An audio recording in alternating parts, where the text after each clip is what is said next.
রাজনীতি করতে কোনো বাধা নেই, আওয়ামী লীগের দলটি নিবন্ধন বাতিল করে নিষিদ্ধ করার রিট খারিজ করেছেন হাইকোর্ট। এই বিষয়ে বিস্তারিত জানতে এখন সরাসরি যুক্ত হচ্ছে সহকর্মী জাবেদ আক্তারের সঙ্গে। জাবেদ, রিটটি তো সরাসরি খারিজ হয়ে গেছে, এখন রিটকারী যে আইনজীবী রয়েছেন তিনি কি বলছেন?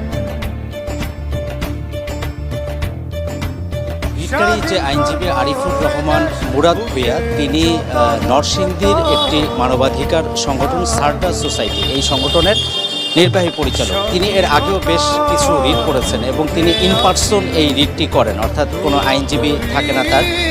আপনি জানেন যে ব্যক্তিগতভাবেও সংক্ষুব্ধ হয়ে পড়া যায়, কিন্তু তার যে সংগঠন এবং সেই সংগঠনের পক্ষ থেকে তিনি যে রিটটি দায়ের করেছেন, গত 27শে আগস্ট অ্যাটর্নি জেনারেল যখন বিচারপতি KM আসাদুজ্জামান এবং বিচারপতি মাহবুবুল ইসলামের হাইকোর্ট বেঞ্চে যখন শুনানি করেছিলেন, তখন তিনি বলেছিলেন যে এই রিট করার এখতিয়ার ওই সংগঠনের নেই, অর্থাৎ তারা যেই মর্মে রেজিস্ট্রেশন নিয়েছিলেন সেই মর্মে আসলে তারা এই ধরনের রিট করার এখতিয়ার তাদের নেই।